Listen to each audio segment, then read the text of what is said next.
everyone. Have you ever wondered how a mysterious wife in the Bible could have such a significant impact on one of Israel's greatest leaders? This is the story of Zipporah, Moses' first wife. Why is she so rarely mentioned in the Bible, despite playing such an important role? Imagine this: a woman from the Midianite people, not part of the Israelite community, was able to save Moses' life in a life-threatening situation. Have you ever wondered why Moses, the leader of Israel, came under God's anger, and why his wife Zipporah had to intervene to save him from death? Is this story really as simple as we might think? In today's video, we will delve into the mysterious story of Zipporah. We will explore her cultural background, the crucial role she played in Moses' mission, and the challenges she faced as the wife of one of the most significant figures in biblical history. The controversial moments and mysteries surrounding her will make you rethink what you think you know about the Bible. If you're ready to explore the hidden depth of Zipporah's story, don't go away. Be sure to hit the like button, subscribe to the channel, and share this video with your friends so we can discover these fascinating insights together. And don't forget to leave your questions or thoughts in the comments section. We always welcome your feedback and queries. Let's grow together in wisdom and understanding. Zipporah first appears in the Bible in the book of Exodus, at a pivotal time in Moses' life. After fleeing Egypt to escape Pharaoh's wrath, Moses arrived in Midian, where he met the 7 daughters of Jethro, also known as Reuel, a priest of Midian, a people descended from Abraham through his second wife, Keturah, Genesis 25 verse 1 to 2. This was a nomadic people living in the region of modern-day Arabia. The encounter between Zipporah and Moses took place in a dramatic scene at a well, a location often associated with significant encounters in the Bible, such as Isaac's meeting with his wife Rebekah, Genesis 24:11 to 20, or Jacob's meeting with his wife Rachel, Genesis 29:9 to 10. Wells in the ancient Near East were vital for gathering water, but they were also social gathering spots. In Exodus 2:16 to 21, it is recorded, "Now the priest of Midian had 7 daughters, and they came and drew water, and filled the troughs to water their father's flock. Then the shepherds came and drove them away, but Moses stood up and helped them, and watered their flock." Moses agreed to stay with Jethro, and he married Jethro's daughter Zipporah. In this passage, we see Moses, though a stranger in a foreign land, immediately stepping into the role of protector and provider. The shepherds who tried to drive away Jethro's daughters represent a common challenge women of that time faced, especially in a patriarchal society where men dominated public spaces. Moses' courageous act of defending the women and helping them complete their task shows his inherent sense of justice and foreshadows his future role as the deliverer of Israel. This encounter also marks the beginning of the relationship between Moses and Zipporah, which began not with a grand introduction, but with a simple, heroic act of kindness. When the daughters returned home earlier than usual, their father Jethro was surprised and asked why they had returned so quickly. They explained that an Egyptian man, Moses, had rescued them from the shepherds and even watered their flock. This led Jethro to invite Moses into their home and welcome him warmly. This situation reflects the culture of the Middle Eastern nations, where inviting and welcoming strangers is a cherished tradition. This gesture also symbolizes the customs of the time, when marriages were often arranged, and daughters were given in marriage as a sign of alliance and gratitude. Zipporah, which means little bird in Hebrew, became the wife of Moses. This marriage was not just a relationship between a husband and wife, but, from another perspective, it marked Moses' integration into the Midianite society. If this story has inspired you and helped you feel closer to God, please hit like and subscribe to the channel so you don't miss the next videos, where we will continue to explore more profound and grace-filled Bible stories from the Lord. By marrying Zipporah, Moses became part of Jethro's family, gaining protection, social status, and a new beginning after fleeing Egypt. Exodus 3:1 says, "Now Moses was tending the flock of Jethro, his father-in-law, the priest of Midian, and he led the flock to the far side of the wilderness and came to Horeb, the mountain of God." This passage shows that Moses not only married Zipporah, but also took on responsibilities within her family, tending Jethro's flock, strengthening his relationship with Midianite society, and laying the foundation for his later return to Egypt as the chosen deliverer of God's people. Zipporah's legacy is intertwined with the ancient history of the Midianite people, a tribe descended from Abraham through his second wife, Keturah. The connection to Abraham places the Midianites within the family of larger nations, those born from the patriarchs. However, they maintained a distinct identity separate from the Israelites. Genesis 25:1-2 records, Abraham took another wife, whose name was Keturah. She bore him Zimran, Jokshan, Medan, Midian, Ishbak, and Shua. This passage shows that Midian, the forefather of the Midianites, was one of the 6 children born to Abraham and Keturah. The descendants of these children, including Midian, formed separate tribes, each developing its own culture and beliefs. Although the Midianites were related by blood to the Israelites, they were regarded as outsiders in the broader biblical narrative. They were a nomadic tribe, famous for their pastoral lifestyle and movement through the barren lands of the Arabian Peninsula. This nomadic way of life influenced their cultural and religious practices. As the daughter of Jethro, a priest of Midian, Zipporah would have certainly been well educated in her people's religious traditions.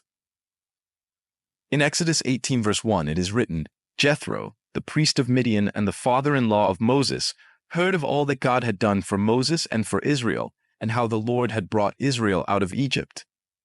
Jethro's priesthood indicates that the Midianites had an organized system of worship, which likely included rituals and sacrifices. Though their practices differed from those of the Israelites, Jethro is described in the Bible as a wise man who feared God. This suggests that the Midianites also honored the Most High, even though their understanding and worship of Him may have differed from that of the Israelite. Zipporah's Midianite heritage and her personal growth shaped her spiritual perspective and understanding. The Midianites, while still acknowledging the God of Abraham, may have incorporated other elements into their worship, a common practice in many ancient Near Eastern cultures. This foundation set them apart from the Israelites, who were bound by the covenant God established with Abraham, Isaac, and Jacob, and later by the laws Moses received from God. The marriage between Moses and Zipporah would require them to face cultural and religious differences. Moses, who was raised as an Egyptian prince and later called by God to lead the Israelites, certainly had a clear understanding of God's covenant with Israel. Meanwhile, Zipporah brought with her the cultural influences of the Midianites into this marriage, creating a combination that could both complement and challenge them. Exodus 18:12 says, Then Jethro, Moses' father-in-law, brought a burnt offering and other sacrifices to God, and Aaron came with all the elders of Israel to eat bread with Moses' father-in-law before God. This passage describes a special moment in the Bible, marking a cultural and spiritual exchange of great significance. Jethro, a priest of Midian, offered sacrifices to God, and the participation of Aaron and the elders of Israel in this communal meal showed a moment of unity and mutual respect between two different cultures. Despite their religious and cultural differences, this event shows that cultures can harmonize and partake in religious rituals when they share a common reverence for God. Aaron and the elders of Israel participating in the ceremony with Jethro wasn't simply an intersection of religions, but a symbol of unity between communities, whether Israelite or Midianite. This moment also reflects the profound influence of Zipporah's family on Moses and Israel. As they participated in religious ceremonies together, it emphasized Zipporah's role and also the cultural integration that she and her family brought to Moses and the Israelite community. This was a powerful symbol of unity and mutual respect, transcending differences to move forward in the mission that God had entrusted. However, the differences between the Midianite and Israelite practices also created potential for conflict. For example, the Israelites worshipped only God, Yahweh, while the Midianites may have practiced a form of polytheism, incorporating multiple gods and various customs. This difference required Moses and Zipporah to find ways to balance their household, especially as Moses was being trained by God to lead Israel according to his commandments. In Numbers 25 of 1-3, it is written, "While Israel was staying in Shittim, the men began to indulge in sexual immorality with the Moabite women, who invited them to the sacrifices to their gods. The people ate the sacrificial meal and bowed down to these gods. So Israel yoked themselves to Baal of Peor, and the Lord's anger burned against them." This passage speaks about the Moabites, but it reflects a deeper, more common issue in the Israelite community: the negative influence of relationships with foreign women, particularly when such relationships led them into idolatry and behaviors contrary to the covenant God had established. Though the Bible does not indicate that Zipporah, Moses' wife, led him into idolatry, this story serves as a reminder of the cultural and religious tensions that could arise in any marriage between an Israelite and a foreign woman. The union of Moses and Zipporah, although not leading to a breach of the covenant or idolatry, remains a classic example of cultural and religious integration that could pose challenges in Israelite society. While Moses was the chosen leader to bring the Israelites out of Egypt and uphold God's covenant, Zipporah, being a Midianite, came from a different cultural and religious background. This raises a major issue regarding how to maintain religious purity in marriages between different nations, where differing cultural and religious elements could lead to conflict. The story of Zipporah, even though not directly related to idolatry, raises questions about the challenges Moses and his family may have faced in maintaining steadfast faith amidst religious differences.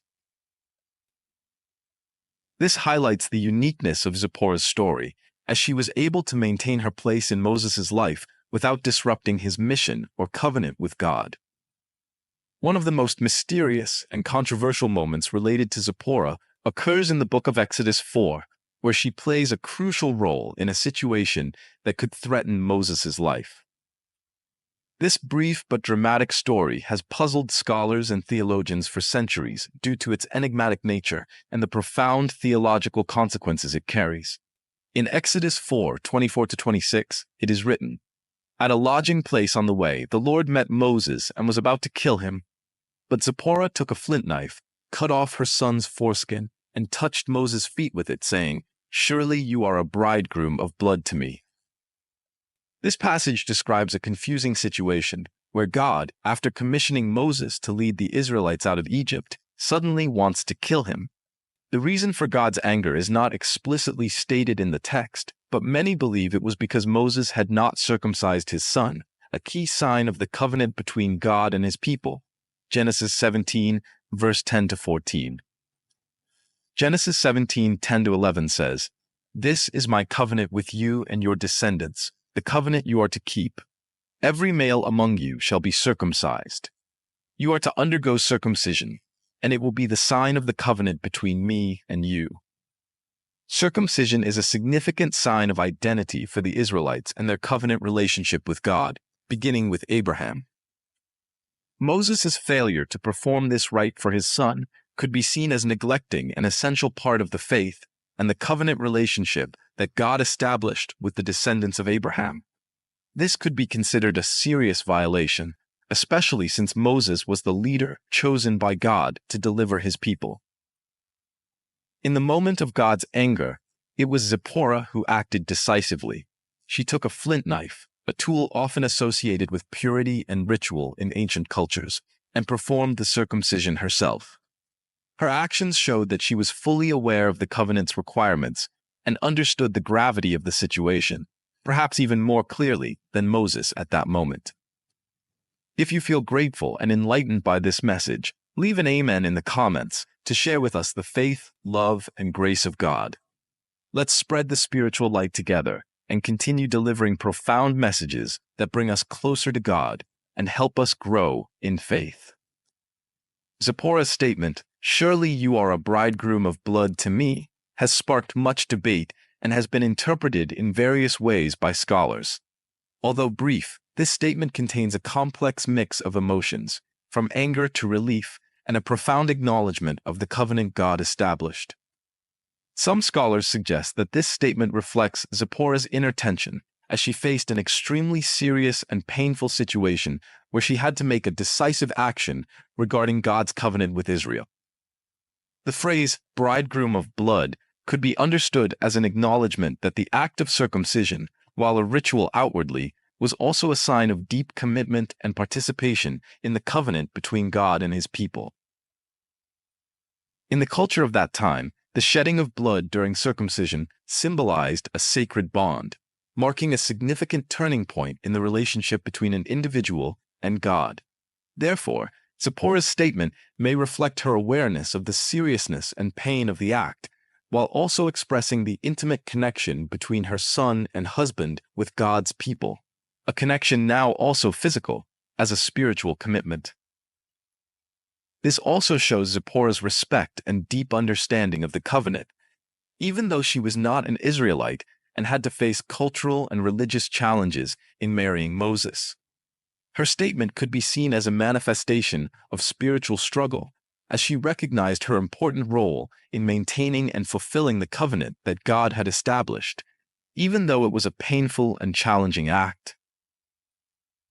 In Joshua 5:2-3, it is written, "At that time the Lord said to Joshua, 'Make flint knives and circumcise the Israelites again.'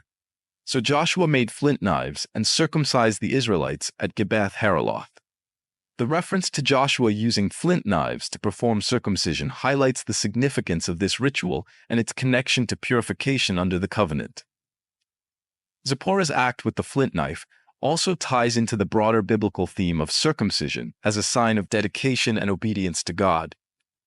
The meaning behind ZIPPORAH's intervention also raises questions about the dynamics in her marriage to Moses. As a Midianite, ZIPPORAH was not born into the covenant community of Israel, but her actions demonstrate a deep understanding of the covenant's requirements. This event highlights the tension between their cultural backgrounds and emphasizes the importance of the covenant in their relationship. It also suggests that ZIPPORAH might have had a deeper spiritual understanding, which Moses, focused on his mission, may have overlooked. In Deuteronomy 10:16, it is written, "Circumcise your hearts, therefore, and do not be stiff-necked any longer." This verse, although referring to circumcision of the heart in a figurative sense, evokes a profound theme related to the physical act of circumcision, a sign of commitment and loyalty to God.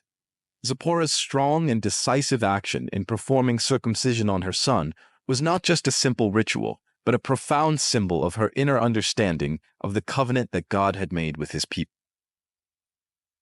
ZIPPORAH's act can be seen as a true and strong spiritual commitment to God, a commitment that went beyond external rituals to an adherence to the deeper sacred requirements that God had set forth. She performed a ritual which symbolized a profound awareness of living according to God's covenant, an understanding that went beyond mere religious formalities. This act of ZIPPORAH shows that she had a deep and direct connection with God, understanding that the covenant was about following rules, or in other words, it is a spiritual connection, obedience, and loyalty to the Creator. In that moment, ZIPPORAH demonstrated her willingness to engage in a relationship with God, conveyed through outward rituals and deep respect and commitment in her heart. She went beyond the surface to truly live in the covenant, and that act reflected a real spiritual change, an alteration that we, in our own faith lives, must also seek. This circumcision moment is a key moment in ZIPPORAH's story, showcasing her timely and decisive intervention in a critical situation, which highlights her role in Moses' covenant relationship with God. In the story of Moses and ZIPPORAH, her actions not only saved Moses' life, but also affirmed the importance of the covenant between God and his people. ZIPPORAH's actions show that she was a strong character with profound spiritual insight, capable of navigating cultural and religious differences in her marriage to Moses. Though this event was brief, it offers much to reflect on concerning themes such as the covenant, obedience, and the role of women in the larger story of God's people. Now we will explore ZIPPORAH's return to Midian as Moses prepares to lead the Israelites out of Egypt. The Bible briefly but meaningfully mentions ZIPPORAH and her children returning to Midian. This is recorded in Exodus 18, when Jethro, Moses' father-in-law, brought her and her children back to Moses. Exodus 18:2-3 states, "After Moses had sent his wife Zipporah away, his father-in-law Jethro received her and her 2 sons. One son was named Gershom, for Moses said, 'I have become an alien in a foreign land.' And the other son was named Eleazar, for he said, 'The God of my father was my help and delivered me from the sword of Pharaoh.'" This passage shows that at one point during the preparations for the Exodus, Moses had sent Zipporah and her 2 sons, Gershom and Eleazar, back to her father's house in Midian. The reason for this decision is not explicitly stated in the text, but several possibilities can be considered. Moses sending Zipporah and the children to Midian could be understood as a strategic decision to protect his family. The mission God gave Moses to confront Pharaoh and demand the release of the Israelites was an incredibly dangerous task. As Moses prepared to face one of the most powerful kings in the ancient world, he surely understood that the safety of his family was an important factor that could not be overlooked. Although God had declared that those who sought Moses' life were dead, Exodus 4:19, the danger was not entirely gone. Moses' return to Egypt still posed many risks, especially as he would face Pharaoh's wrath and the plagues God would bring upon Egypt. Therefore, the decision to send Zipporah and the children to Midian was a reasonable step, allowing Moses to focus entirely on the mission God had entrusted him with, without worrying about the safety of his family. In addition to safety, Zipporah's return to Midian also raises the question of the cultural challenges she faced. As a Midianite, Zipporah was not a native member of the Israelite community. When she married Moses, she entered a completely new world with different customs, traditions, and beliefs. Her life among a community with a different culture and faith was certainly not easy. Being the wife of a leader chosen by God to lead the Israelites out of Egypt may have caused Zipporah to feel isolated and estranged. This difference may have led to feelings of discrimination, especially when Miriam and Aaron criticized Moses for marrying a Cushite woman, Numbers 12:1. Therefore, Zipporah's return to Midian may have been a decision to find safety and a sense of belonging that she might not have found within the Israelite community. Returning to her father's house was a way for her to feel protected and comforted while Moses continued the important work God had given him. Moses' decision to send Zipporah and the children to Midian was not merely an act of protecting their safety, but also reflected the tensions within his family.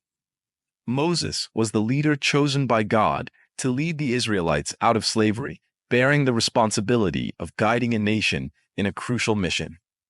This responsibility came with many heavy demands, preventing Moses from fully dedicating time to his family.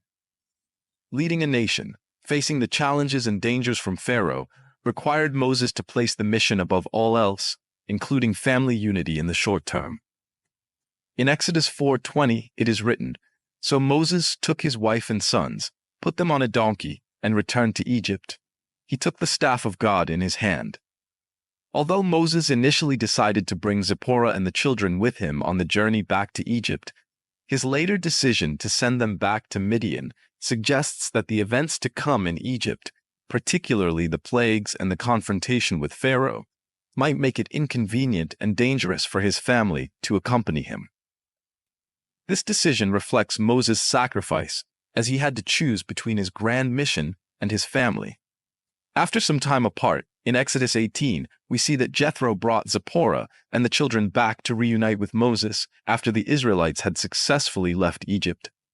This reunion was significant for Moses and his family, marking an important milestone in the grand narrative of Israel's deliverance. Exodus 18:5-7 says, "Jethro, Moses' father-in-law, together with his sons and wife, came to him in the wilderness, where he was camped near the mountain of God. Jethro had sent word to him, 'I, your father-in-law Jethro, am coming to you with your wife and her 2 sons.' So Moses went out to meet his father-in-law, bowed down, and kissed him." This encounter was marked by respect and affection, as Moses personally went out to meet Jethro, bowing down and kissing him as an act of honor. The return of Zipporah and the children marked a restoration of family relationships after a long period of separation. At the same time, this reunion also emphasizes the importance of family and kinship in the larger story of the covenant that God established with Israel. This reconciliation was not merely a personal moment for Moses' family, but also a symbol of restoration and the strong connection between generations in God's redemptive plan. Now we will continue to explore the encounter with Miriam and Aaron, Zipporah's final significant appearance in the Bible. This event occurred in the context of a conflict between Miriam and Aaron, Moses' siblings. This incident, recorded in the book of Numbers, sheds light on tensions within Moses' family and provides insight into broader cultural and ethnic dynamics. Numbers 12:1 says, Miriam and Aaron began to talk against Moses because of his Cushite wife, for he had married a Cushite. This is the only direct reference to this conflict, but it carries significant meaning. The term Cushite typically refers to someone from the region of Cush, which is associated with modern-day Sudan or Ethiopia, indicating African descent. Scholars have debated whether the Cushite wife refers to Zipporah or another woman Moses may have married.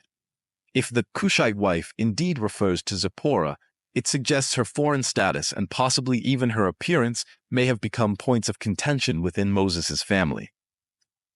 The mention of Moses' wife as a Cushite highlights the cultural and ethnic tension she may have faced within the Israelite community. Zipporah was already an outsider, being a Midianite, and calling her a Cushite may emphasize her foreignness in the eyes of Miriam and Aaron. Deuteronomy 7:3-4 says, Do not intermarry with them. Do not give your daughters to their sons, or take their daughters for your sons, for they will turn your children away from following me to serve other gods, and the Lord's anger will burn against you and quickly destroy you. Although this command was issued later, it reflects the common concern among the Israelites about marrying foreign nations. These marriages were often feared to lead to idol worship and abandoning the covenant with God. Miriam and Aaron's criticism may have stemmed from a deep fear of cultural and religious contamination, which often accompanied interracial marriages in that time. In addition to the cultural and racial tensions, this event may also reflect jealousy and power dynamics within the leadership of Israel.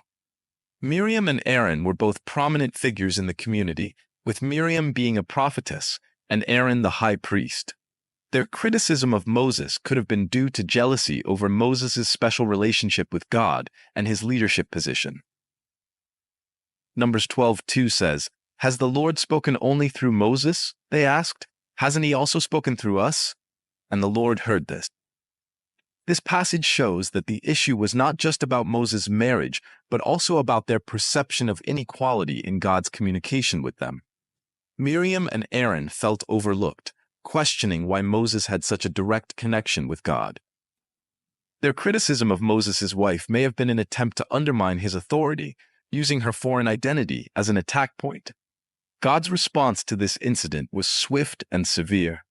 He called Moses, Aaron, and Miriam to the tent of meeting, where he defended Moses and rebuked Miriam and Aaron for speaking against him. Numbers 12:6-8 says, The Lord said, Listen to my words. When there is a prophet among you, I, the Lord, reveal myself to them in visions. I speak to them in dreams. But this is not true of my servant Moses. He is faithful in all my house. With him I speak face to face, clearly and not in riddles. He sees the form of the Lord. Why then were you not afraid to speak against my servant Moses? God's defense of Moses highlights the unique relationship he had with Moses, a relationship unlike that with any other prophet or leader.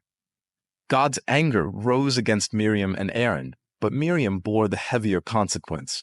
Numbers 12:10 records, When the cloud lifted from above the tent, Miriam's skin was leprous. It became as white as snow. Aaron turned toward her and saw that she had a defiling skin disease. Miriam's leprosy was a disease that made her ceremonially and socially unclean. Her being stricken with leprosy and isolated from the community could be seen as a symbolic punishment. It reflected the consequences of her attempt to exclude and belittle Moses' wife simply because of her foreign identity. Ironically, the punishment of leprosy, which turned her skin as white as snow, could be seen as God's rebuke against Miriam's criticism of a woman who may have had dark skin. Miriam's leprosy and Aaron's subsequent plea for her healing reflect a moment of repentance and reconciliation. Moses, with humility and compassion, pleaded with God for his sister. Numbers 12:13-15 says, "So Moses cried out to the Lord, 'Please God, heal her.'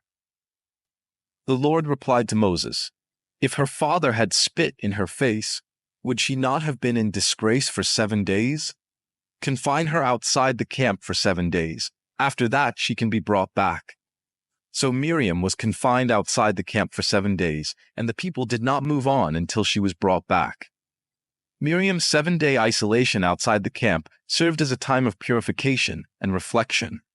It also highlights the seriousness with which God views the sin of jealousy, racism, and rebellion against his chosen leader. After 7 days, Miriam was restored to the community, but this event was not just a moment of physical healing.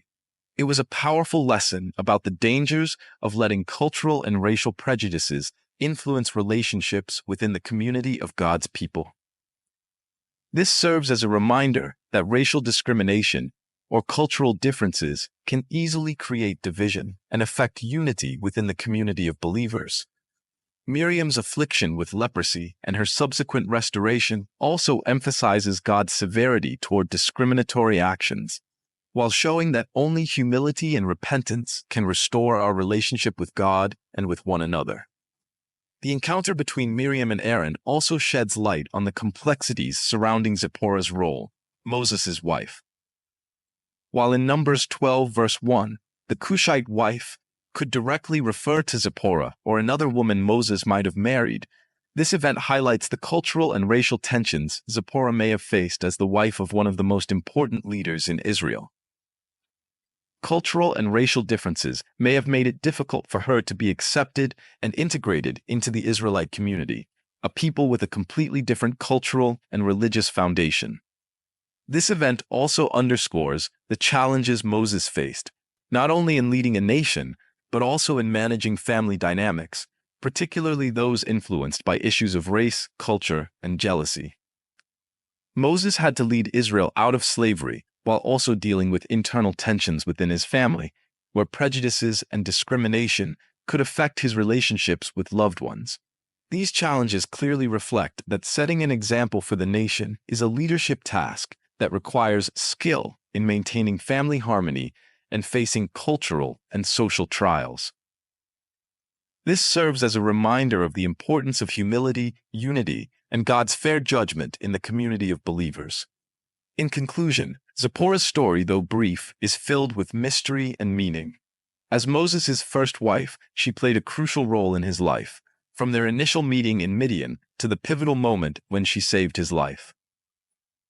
Her story reminds us of the complexities of cultural and spiritual differences and the strength needed to overcome them. Although the Bible does not give us many details about Zipporah, what we do know shows that she was a courageous and capable woman who supported one of the greatest leaders in the Bible. So we have now explored the mysterious story of Zipporah, Moses' first wife. She is a little-mentioned figure in the Bible, but an indispensable part of the great mission that God entrusted to Moses. From their chance encounter in Midian to the tense moments when she saved Moses' life, Zipporah's story will surely make you reflect on her challenges and courage. What makes Zipporah such a strong woman? And why, as a foreigner, did she play such an important role in God's plan for Israel? What do you think about the decisions she made throughout her life, from protecting her family to remaining loyal to God? If you find Zipporah's story inspiring and worth exploring further, don't forget to hit like, subscribe to the channel, and share this video with friends who are eager to learn more about the Bible. And be sure to leave your thoughts and questions in the comments. We're always excited to hear from you. Thank you for joining us on this journey. May God bless you.